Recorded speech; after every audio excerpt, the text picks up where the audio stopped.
네, 대전 동구 출신 장철민입니다. 제가 준비한 정책 질의들이 있는데, 방금 좀 기사를 본 게 약간 당황스러운 기사가 있어서 확인을 좀 하고 가겠습니다. 권익위 원장님 계시죠? 권익위 원장님은 안 계신가요? 권익위 원장님 다른 생각하고 계셨나요? 네, 아니요. 제가 방금 그 기사를 봤는데, 국민의힘 인요한 의원님께서 지금 국민의힘에서 의료개혁 특위위원장을 맡고 계시더라고요. 본회의장에서 문자 메시지를 주고받으신 게 찍혔습니다.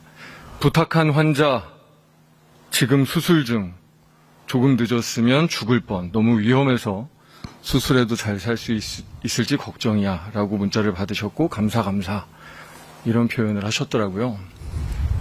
국회의원이 대학병원 의사 병원에 수술 청탁하는 게 김영란법 위반입니까 아닙니까?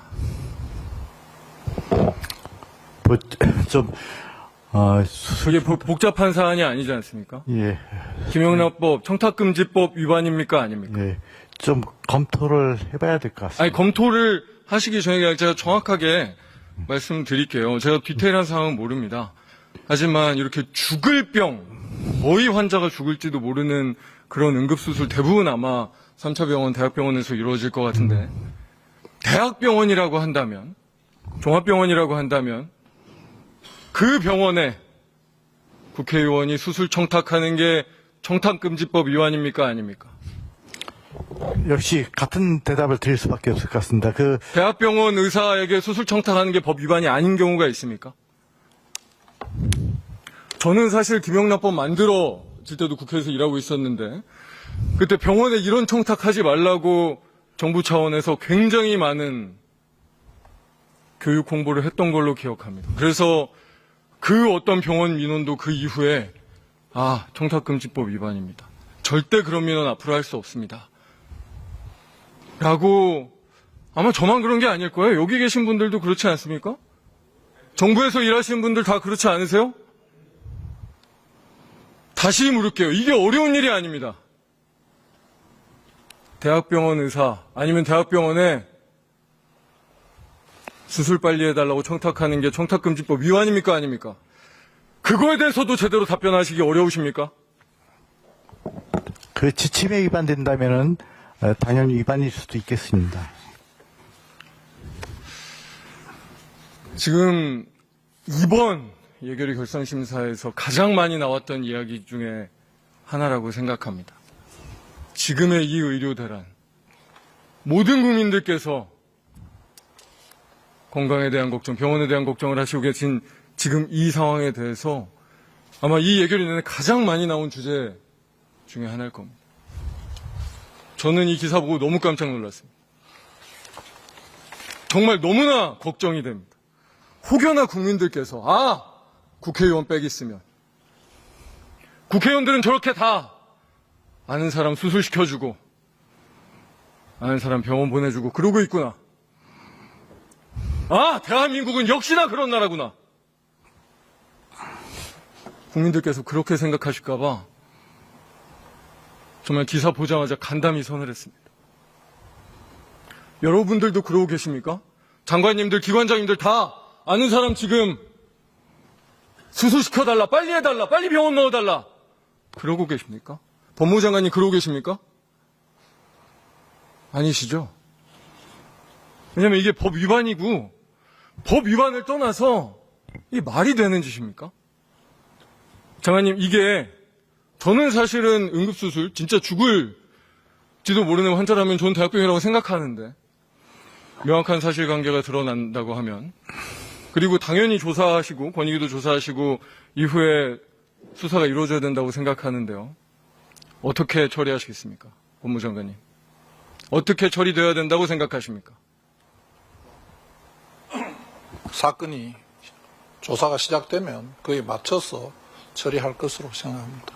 윤석열 정부의 명예뿐만 아니라 모든 공직사회의 명예가 다 걸려있는 일 아닙니까?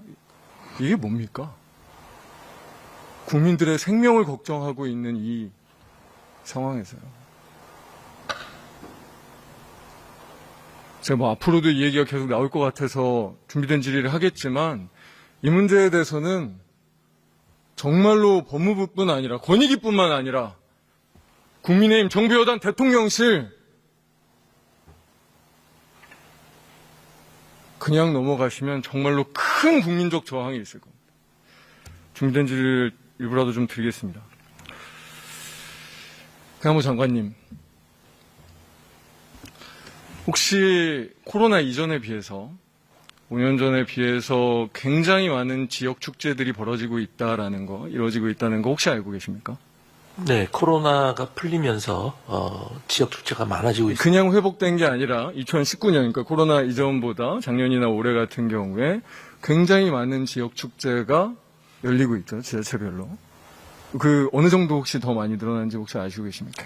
코로나 이전과 지금을 이렇게 비교해 보진 않았습니다. 제가 그 자료는 갖고 있습니다. 한번 조사해 보셨으면 합니다. 별로 어려운 일 아니잖아요. 그냥 관광공사 홈페이지만 떠 있는 것만 확인해 봐도 알 수 있습니다. 저희가 그렇게 확인했으니까요. 30%가 넘게 늘었습니다.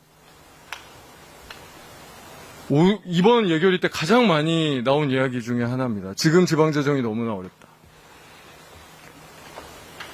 4% 가까이 지방세수가 세입이 줄었고 교부금은 13% 이상 사실은 이게 뭐 합법적으로 줄였는지 그냥 뭐 미지급했는지 뭐 논란이 있긴 하지만 하여튼 엄청나게 지방재정이 어려워졌습니다. 작년과 올해.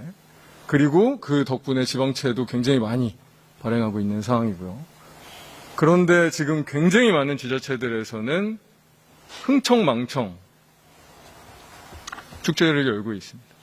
그럼 이 축제가 정말로 이 코로나 때 지친 국민들을 위로하거나 정말로 어려운 국민들에게 힘이 되거나 아니면 정말로 대단한 재정 효과가 있어서 실제로 민생 경제에 도움이 된다고 하면 뭐 납득이 될 수도 있겠죠. 한무 장관님 그럴까요?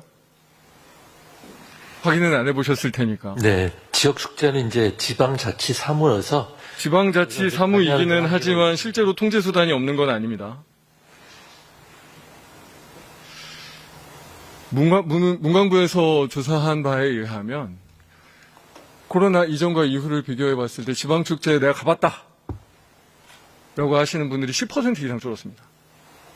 사실은 잘 안 가십니다. 지자체들이 그냥 돈만 많이 쓰고 있을 뿐이죠. 저희 대전에 혹시 영시축제라고 장관님 아십니까? 네, 알고 있습니다. 왜 영시인지 아십니까? 그 밤에 하는 거라서 밤에 안 합니다. 저녁에 합니다. 네, 저녁이나 밤이나 뭐 네. 그 컨셉은 이해하십니까? 네, 네. 아니 컨셉이 이해가 되세요? 뭐 하는지 아십니까 영시축제? 그게 상당히 대규모 사실 그냥 연예인들 많이 불러요. 네. 연예인들 수십 팀 부릅니다. 그래서 국민의힘 내부에서조차 이장훈 대전시장이 여는 영시축제에 대한 비판을 했습니다. 가수 부르는 거 말고 뭐 하는지 모르겠다. 총괄 기획이 없다. 뭐 이런 식의 비판을요. 돈은 그냥 시 예산만 66억 이상 썼고 관련된 지방 공기업들, 공공기관들 있는 대로 다 동원했어요.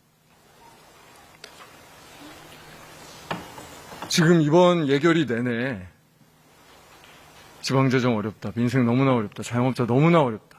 그 얘기만 내내 듣고 내내 했던 것 같습니다. 그런데 지금 지자체들이 이러고 있는 상황, 현무 장관님으로서 느껴지시는 바가 없으십니까? 글쎄, 뭐 제가 실증적으로 뭐 검증을 해본 건 아닙니다만 그 자치단체장들이 그런 지역 행사를 많이 하는 것이 지방경제 활성화를 위해서 하는 것이 아닌가 싶습니다. 지방경제 활성화를 위해서 이루어진다고 하면 참 다행이겠죠. 네. 그런 것들을 위해서 사실은 정부에서는 주요 재정사업평가나 지방재정사업평가를 하게 돼 있습니다. 네. 지방재정법에 기초해서요. 제대로 하고 계십니까? 예, 저희가 정기적으로 하고 있는 것으로 알고 있습니다. 그런 지역 축제가 그러면 그 너무- 평가가 제대로 이루어지고 있다고 생각하십니까? 한번 제가 다시 한번 네, 시간이 없어서 이 얘기는 디테일하게는 못 네. 드리겠는데 감사원장님 제가 20초만 드리겠습니다. 이거는 저는 감사원 차원에서 들여다봐야 되는 문제라고 생각합니다. 특히나 정말로 명확하게 뭐 이 문광부의 자료에 의해서도 그렇고 지방 축제의 효과성이 굉장히 떨어지고 있다가 이미 중앙부처에서 드러나고 있음에도 불구하고 오히려 지자체들은 굉장히 그쪽에서도 흥청망청되고 이 부분에 대해서는 해안부와 감사원이 확실하게 감사원 차원에서 그리고 해안부 차원에서 감사를 하시고 지방재정평가도 동시에 하셔서 저희 이 예결위에 정확하게 보고해 주셔야 되는 사안이라고 생각하는데 혹시 그렇게 해줄 수 있으시겠습니까? 네, 한번 살펴보도록 하겠습니다. 이상입니다.